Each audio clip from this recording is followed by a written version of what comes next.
तो what we were learning was कि मैं आपको बता रही थी कि जब भी यहाँ पर माइक्रोस्पोर टेट्राड का फॉर्मेशन होता है, ठीक है, जब भी यहाँ पे आप देखोगे किसका फॉर्मेशन, जब भी यहाँ पर हम देखेंगे माइक्रोस्पोर टेट्राड फॉर्मेशन, तो वहां पर दो तरह के सेल डिविजन्स एक्टिव होते हैं, और वो जो दो तरह के सेल डिविजन्स एक्टिव होते हैं उसमें से एक को कहा जाता है सक्सेसिव और दूसरे को हम कहते हैं साइमल्टेनियस। ठीक है, एक होगा सक्सेसिव सेल डिवीजन और दूसरे को हम कहते हैं साइमल्टेनियस सेल डिवीजन। तो यहाँ पे जो आपका कॉमन है या एडवांस टाइप होता है that is successive type. Usually ये किस में होता है, यूजुअली मोनोकॉट्स में होगा, और डाइकॉट्स में आपको ज्यादातर साइमल्टेनियस देखने को मिलता है।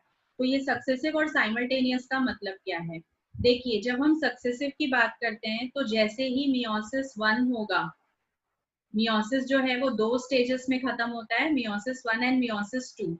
तो यहाँ मियोसिस 1 के बाद साइटोकाइनेसिस हो जाएगी एक बार, तो आपके दो सेल्स बन जाएंगे। ठीक है, ये यहाँ पर होता है। और जैसे ही यहाँ पर आप देखोगे कि मियोसिस 2 खत्म हुआ, तो एक बार फिर से आप क्या देखोगे, एक बार फिर से आपको पता चलेगा कि यहाँ पर साइटोकाइनेसिस हो गया। ठीक है, तो इसको हम सक्सेसिव डिवीजन कहते हैं। बट जब आप साइमल्टेनियस सेल डिवीजन का प्रोसेस देखोगे तो साइमल्टेनियस सेल डिवीजन के प्रोसेस में क्या होता है कि मियोसिस 1 हो जाता है, मियोसिस 2 हो जाता है, और लास्ट में आपका जो कैरियोकाइनेसिस है और साइटोकाइनेसिस है वो दोनों एक साथ होता है। तो that is the meaning of simultaneous type of cell division जो कि टेट्राड फॉर्मेशन के समय पे होता है। ठीक है, तो यहाँ पे जो भी आपने टाइप ऑफ टेट्राड देखा, तो टाइप ऑफ टेट्राड में कुछ ऐसे टेट्राड्स होते हैं जो कि सक्सेसिव के मेथड से बनते हैं और कुछ ऐसे टेट्राड होते हैं जो कि साइमल्टेनियस मेथड से बनते हैं।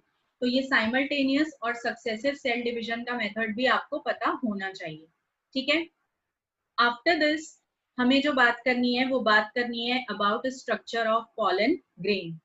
पॉलन ग्रेन जो होता है, या फिर आप इसको माइक्रोस्पोर भी कह सकते हो, या फिर it is also called as first cell of male gametophyte. जो मेल गैमेटोफाइट बनता है उसका जो पहला सेल होता है दैट इज माइक्रोस्पोर या फिर पॉलन ग्रेन। इसको आप इमैच्योर मेल गैमेटोफाइट के नाम से भी जान सकते हो। अब इसका जो स्ट्रक्चर होता है वो बहुत ही सिंपल होता है। अगर मैं आपको इसका एक स्ट्रक्चर सिंपल सी लैंग्वेज में या ड्रॉ करके अगर मैं आपको समझाऊं, तो वो स्ट्रक्चर आपको कुछ ऐसा नजर आएगा कि सबसे पहले यहाँ अंदर आपको कुछ ऐसा स्ट्रक्चर दिखेगा जो कि ओवल स्फेरिकल कुछ इस तरीके का आपको दिखता है। इसकी जो आउटर मोस्ट लेयर होती है, जो कि मैं यहाँ इस तरीके से बना रही हूँ, this outermost layer is called as exine. ठीक है, इस आउटर मोस्ट लेयर को क्या कहा जाता है, इसको एक्साइन कहा जाता है। All right, okay fine, just hold on for a minute. ठीक है, यहाँ पे आप देखोगे तो ये जो आउटर मोस्ट लेयर है, यहाँ पे इस आउटर मोस्ट लेयर को क्या नाम दिया जाता है, इसको नाम दिया जाता है एक्साइन का। This is called as exine. अब आप मुझे बताइए कि ये जो एक्साइन की लेयर है ये किसकी बनी होती है। एक्साइन की जो लेयर होती है वो बनी होती है स्पोरोपोलेनिन की। ठीक है, स्पोरोपोलेनिन की लेयर है। Now what is the characteristic feature of sporopollenin. तो जब स्पोरोपोलेनिन की बात होगी तो मैंने आपको पहले भी बताया था that it is the hardest material of the plant kingdom. इसके अलावा ये जो है ये बहुत ही एक्सट्रीम क्लाइमेटिक कंडीशंस को रेजिस्ट कर सकता है, हाई टेम्परेचर को रेजिस्ट कर सकता है, and that is the reason कि जो पॉलन ग्रेन्स होते हैं, these pollen grains can survive for longer duration. ठीक है, ये बहुत लंबे समय तक इनको आप प्रिजर्व करके रख सकते हो। कुछ पॉलन तो एज फॉसिल्स भी मिले हैं, तो that is possible only because of sporopollenin. Clear. अगर जब आप इसका एक्साइन के बाद ये जो इंटरनल लेयर है इसकी बात करेंगे, तो this layer is called as intine. इसको हम इनर वाले लेयर को कहते हैं इंटाइन। आपको यहाँ दिख रहा होगा कि यहाँ मैंने एक पॉइंट ऐसा ड्रॉ किया हुआ है जिस पॉइंट पे आपको एक्साइन इंटाइन के बीच पे कोई खास गैप नहीं नजर आ रहा। दिस पर्टिकुलर जगह जहाँ पे आपको एक्साइन या स्पोरोपोलेनिन बहुत कम मिले, इसको हम कहते हैं जर्म पोर। ठीक है, Now, what is the significance of this germ pole? This germ pole is responsible for formation of pollen tube later on. मतलब जब ये pollen grain fertilization का process करने के लिए जाएगा, तो जो pollen tube होती है, वो किस particular जगह से बनती है? वो बनती है from the region of germ pore. Clear? Germ pore की जगह से आप इसका formation देखोगे. अब germ pore जो है, वहाँ पे एक्साइन की थिकनेस देखिए कितनी कम है. तो उसका कारण यही है कि जर्म पोर जो है वो बाहर की तरफ प्रोट्रूड होता है या एक्सीड करता है. तो क्योंकि उसको बाहर की तरफ जर्मिनेट करना है, तो वहां पे अगर स्पोरोपोलेनिन होगा तो वो उसको जर्मिनेशन नहीं करने देगा. दैट इज द रीजन कि जर्म पोर जो है वहां पे एक्साइन की थिकनेस कम रखी गई है. क्लियर? ये याद रखिए. जब आप अंदर देखेंगे तो अंदर आपको दिखाई देगा दो न्यूक्लियस. एक को हम कहते हैं जनरेटिव न्यूक्लियस और दूसरे को हम कहते हैं वेजिटेटिव न्यूक्लियस. ठीक है, दूसरे वाले को क्या कहा जाएगा यहाँ पे? दूसरे वाले को जब आप देखोगे तो that will be called as vegetative nucleus. अब यहाँ दो न्यूक्लियस होने का सेंस क्या है? ये दोनों न्यूक्लियस का अलग अलग तरह का फ्यूजन होता है. आप अभी आगे प्रोसेस सीखोगे किसका? डबल फर्टिलाइजेशन का. वहां पे आपको समझ में आएगा कि जनरेटिव न्यूक्लियस और वेजिटेटिव न्यूक्लियस दोनों अलग क्यों हैं. क्लियर? तो अभी बस इतना याद रखिए कि पॉलन के अंदर दो तरह के न्यूक्लियस हैं, जनरेटिव एंड वेजिटेटिव. इतना याद रखिए. इसके अलावा साइटोप्लाज्म, वो तो हर एक सेल के अंदर प्रेजेंट होता ही है.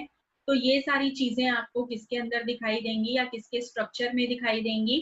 पॉलन के स्ट्रक्चर के अंदर.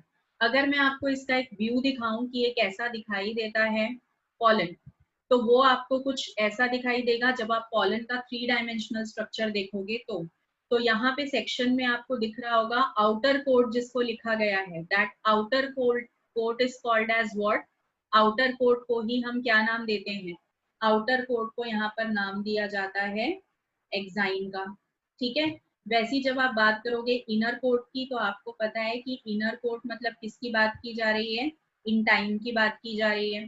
This is your vegetative nucleus and nucleus to produce fertilisation या जिसमें जो मदद करता है दैट इज जनरेटिव न्यूक्लियस. ठीक है. तो ये सारे पार्ट्स आपको दिखाई देंगे कहाँ पर? जब आप पॉलन ग्रेन का 3 डायमेंशनल स्ट्रक्चर यहाँ पर देखोगे. तो this was about structure of pollen grain. अब पॉलन ग्रेन में एक एडिशनल चीज आपको और जाननी है.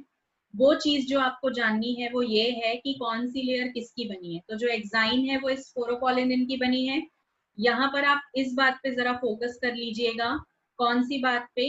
कि ये जो इंटाइन की लेयर है ये किसकी बनी होती है? तो the layer of intine is made up of cellulose. ठीक है. इंटाइन की जो लेयर होती है वो बनी होती है सेल्यूलोज. कुछ जगह पर एक्साइन इंटाइन जो होता है उसका जो थिकनेस है ऑलमोस्ट कॉमन हो जाता है, या मैंने कहा स्पोरोपोलिनिन नहीं होता. That reason is germ pore. You already know about it. इसके अलावा जर्म पोर से पॉलन ट्यूब की फॉर्मेशन, ये भी मैंने आपको एक्सप्लेन कर दी है. तो ये सब बातें आप जरा यहाँ पर याद रखेंगे. इसके अलावा जो आपको याद रखना है वो याद रखना है about pollen kit. Pollen kit जो होता है that is one sort of adaptive feature जो यूजुअली आपको उन फ्लावर्स के अंदर दिखाई देगा या वहां पर दिखाई देगा जिनका पॉलिनेशन इंसेक्ट मतलब कि कीड़ों के थ्रू होता है. ठीक है. वहां पर उसका जो स्टेमन होता है उसका अडेप्टिव फीचर होता है प्रेजेंस ऑफ पॉलन किट. ये आपको हर जगह दिखाई नहीं देगा. तो ये जो पॉलन किट होता है इसके फंक्शन क्या होते हैं? इसके फंक्शन होते हैं कि जब भी कोई इंसेक्ट आता है तो ये एक ऑयली लेयर वहां पे बन जाती है जिसकी मदद से इंसेक्ट जब उस फूल पे बैठेगा तो वो आराम से वहां सेटल होके चिपक सकता है, या जो एक्सेल वो लेकर आया है उसको वहां रिलीज करके चिपका सकता है. That is the significance. इसके अलावा जो हार्मफुल अल्ट्रावायलेट रेडिएशंस होती हैं, ये पॉलन किट की जो ऑयली लेयर होती है ये स्टेमन को उससे भी प्रोटेक्ट करके रखती है. इसका जो कलर होता है उससे जो इंसेक्ट्स हैं वो अट्रैक्ट होते हैं. तो that is basically for those flowers जहां पर पॉलिनेशन इंसेक्ट्स के थ्रू होती है. ठीक है. इंसेक्ट्स के थ्रू जब भी पॉलिनेशन होती है तो the process of pollination is called as entomophily. वहां पर आपको पॉलन किट की जरूरत होती है. क्लियर? तो ये भी आपको यहाँ पे पता होना चाहिए. नेक्स्ट थिंग इज कि कुछ इंपॉर्टेंट फैक्ट्स पॉलन ग्रेन्स के बारे में. तो यहाँ जो इंपॉर्टेंट फैक्ट्स हैं उसमें समझाने जैसा कुछ नहीं है, आपको चीजों को केवल याद रखना है. जैसे कि अगर हम कैलोट्रोपिस प्रोसेरा की बात करेंगे, आग का फूल जिसको कहा जाता है, वहां पे पॉलन जो है वो एक साथ ज्वाइन होके ट्रांसलेटर एपरेटस बनाते हैं, और पॉलिनेशन में ट्रांसलेटर एपरेटस मदद करता है। जब आप इसका फैमिली डिस्क्रिप्शन आपने सीखा होगा क्लास 11th में, तो might be you might have learned about it, ठीक है। कैलोट्रोपिस प्रोसेरा इसका नाम होता है। इसके अलावा जब आप काफी सारे पॉलन ग्रेन्स को टेट्राड में देखते हैं, टेट्राड में यूजुअली 4 होते हैं, माइक्रोस्पोर 4 होते हैं, बट अगर आप टेट्राड में 4 से अधिक माइक्रोस्पोर का प्रेजेंस देख रहे हैं, then the condition is called as polyspory, और ये आपको कस्क्यूटा में दिखाई देता है, ठीक है। Cuscuta is a stem parasitic plant, इसके बारे में ये याद रखिएगा, ये इसका फीचर है, ये एक स्टेम पैरासिटिक पौधा होता है। ऑल राइट, इसके अलावा एलो एलर्जेंस पे आपको जरा सा फोकस रखना है। क्यों फोकस रखना है? क्योंकि इसका डिस्कशन एनसीईआरटी में भी हुआ है, ठीक है। एरो एरो एलर्जेंस का मतलब होता है कुछ पॉलन ग्रेन हवा में उड़ते रहते हैं, और जब ये हवा में उड़ते रहते हैं तो ये कुछ तरीके के स्किन डिजीजेस या कुछ तरीके की एलर्जी ये कॉज करते हैं, and that's why they prove to be harmful to the human beings, या फिर जिस ऑर्गेनिज्म पे इन्होंने काम किया, तो उनको हम एरो एलर्जेंस कहते हैं। और ये यूजुअली किसके पॉलन्स होते हैं? या तो ये कैरेट ग्रास के हो सकते हैं, अमेरैंथस के हो सकते हैं, और ये जो है यूजुअली घास जो होती है जिसको आप ग्रास कहते हो, उनके डिफरेंट स्पीशीज होते हैं या जंगली पौधे होते हैं, ठीक है। इसके अलावा जो आपको यहाँ पॉलन के बारे में चीजें याद रखनी है वो ये हैं कि जो पॉलन ग्रेन्स होते हैं they are also rich in nutrients, तो उसको हम फूड सप्लीमेंट के जैसे भी यूज करते हैं। यूजुअली जो एथलीट्स होते हैं या जो रेस हॉर्सेस होते हैं उनको ये दिया जाता है टैबलेट या सिरप, जो कि पॉलन ग्रेन से बना हुआ होता है, और इसकी मदद से जो हॉर्सेस होते हैं या जो एथलीट्स होते हैं उनको बहुत सारा एनर्जी मिलता है, जिससे उनका स्टैमिना रेज होता है और वो कंपटीशन को जीत सकते हैं, ठीक है। ऑल्दो इसका जो यूज है वो बैन करके रखा गया है, क्योंकि ऐसा करने से क्या होगा कि जो बाकी के घोड़े होते हैं या बाकी के जो एथलीट्स होते हैं उनको थोड़ी सी इथिकल इश्यूज हो सकते हैं कि इन्होंने कुछ सप्लीमेंट्स लिए हुए हैं, तो इनका यूज बहुत ज्यादा नहीं किया जाता, बट हाँ they are good food supplements. इसके अलावा लार्जेस्ट पॉलन अगर आप देखोगे तो वो मिराबिलीज जलापा का होता है। Now Mirabilis jalapa is not new to you, आपने इसका नाम जेनेटिक्स में सुना हुआ है, ठीक है। 4 o'clock प्लांट जो होता है दैट इज मिराबिलीज, उसका लार्जेस्ट पॉलन होता है, स्मॉलेस्ट पॉलन मायोसॉटिस का होता है, और लॉन्गेस्ट पॉलन जो होता है वो जोस्टेरा का होता है। तो ये कुछ डेटा जो आपको केवल याद करना है, क्लियर। इसके अलावा you have to know that what is pollen viability. कुछ ऐसा टाइम पीरियड होता है जिस टाइम के विद इन पॉलन अपनी एबिलिटी ऑफ जर्मिनेशन मेंटेन करके रखता है, वो पूरा का पूरा एक्टिव रहता है, तो that active period of pollen is called as viability period, ठीक है। या फिर उसी को हम कहते हैं pollen viability. Now viability of any pollen depends on the climatic factors like temperature कैसा है, ह्यूमिडिटी कैसी है, एसिडिक कंडीशंस कैसे हैं, या एल्कलाइन पीएच तो नहीं है। तो ये जो सारी चीजें होती हैं ये इन्फ्लुएंस करती हैं पॉलन की वायबिलिटी को, क्लियर। अगर आप किसी ऐसे पॉलन को देखेंगे जो पॉलन वायबिलिटी, अगर आप अलग अलग फैमिलीज में जाके देखोगे प्लांट्स की, तो वो अलग अलग होती है, मिनिमम 30 मिनट्स तक होती है, मैक्सिमम ज्यादा भी हो सकती है, ठीक है। कुछ मंथ्स तक या कुछ सालों तक भी रह सकती है। देन पॉलन ग्रेन का जो क्रायो प्रिजर्वेशन होता है that is at -196 degree Celsius, और वो लिक्विड नाइट्रोजन में होता है। ये सारी बातें आप ऑलरेडी जानते हो, और ये आपको एज योर नॉलेज स्टेटमेंट्स आपको याद रखनी है, क्योंकि कभी कभी ये जो स्टेटमेंट्स हैं ये ट्रू या फॉल्स वाली स्टेटमेंट में डायरेक्टली आ जाती है। देन लास्ट टॉपिक जो हमारा होगा that will B dehiscence of anther. तो डेहिसेंस ऑफ एंथर बहुत ही सिंपल सा टॉपिक है। यहाँ पर एंथर का जो सेक्शन है वो बर्स्ट करता है from the region of stomium, और जैसे ही ये बर्स्ट करता है तो इसके अंदर से जो आपके पॉलन ग्रेन है जिसका स्ट्रक्चर आपने ऑलरेडी देख चुका है, वो सारे के सारे एंथर से रिलीज होते हैं या बाहर आते हैं, क्लियर। तो देखते हैं कि ये जो डेहिसेंस होता है या ये जो बर्स्टिंग होती है ये किस तरीके की होती है। अब यहाँ पे सबसे पहले तो जो ये आप सेक्शन देख रहे हो यहाँ पे, ये एंथर का सेक्शन है, आप सबको पता है। तो ये एंथर के सेक्शन में आपको कुछ चीजें मेरे अकॉर्डिंग इमेजिन करनी है पहले, और उसके बाद ही हम प्रॉपर जो है इसको जज कर पाएंगे सेक्शन को, ठीक है। तो अभी आप ध्यान से देखो कि हमें यहाँ पे क्या क्या जज करना है। आपको ये यहाँ पे इमेजिन करके चलना है कि जब हम इस सेक्शन को देखते हैं तो इस सेक्शन के अंदर आपको याद होना चाहिए कि जो ये वाला पर्टिकुलर रीजन होता है, कौन सा वाला, जहाँ पे पॉलन सैक बनता है। तो जब आप पॉलन सैक वाला रीजन देखोगे तो वहां आपको समझ में आएगा कि यहाँ एक पॉलन सैक था और यहाँ पर एक पॉलन सैक था और उसके बीच में कुछ सेल्स थे जो कि भरे हुए थे। ठीक है, ऐसा ही स्ट्रक्चर होता है। से यस और नो, आप मुझे यस या नो इंडिकेट करते जाइएगा कि आपको प्रोसेस समझ में आ रहा है कि नहीं। यहाँ बीच में जो सेल्स हुआ करते थे जो कि अनडिफरेंशिएटेड मेरिस्टेमेटिक सेल थे, पॉलन, दोनों पॉलन सैक के सेंटर में भरे हुए। ठीक है, तो क्या होता है कि जैसे यहाँ पे डेहिसेंस होने वाला होता है तो जस्ट बिफोर डेहिसेंस ये जो आपके सेल्स हैं जिनको यहाँ ब्लैक कलर से मैंने ड्रॉ किया गया है, these are believed to be sterile.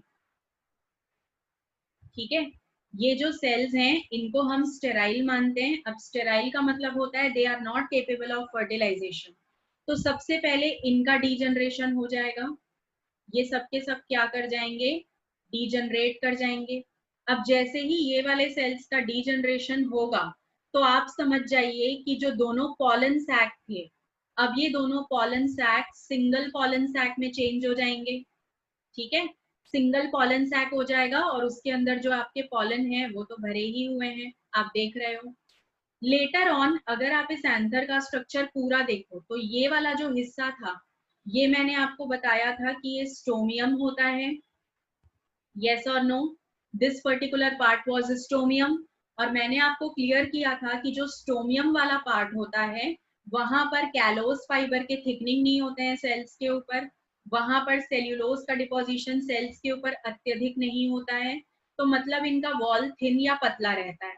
और साथ ही साथ मैंने आपको ये भी बताया था कि यहाँ पर हाइग्रोस्कोपिक नेचर भी रहता है सेल्स का।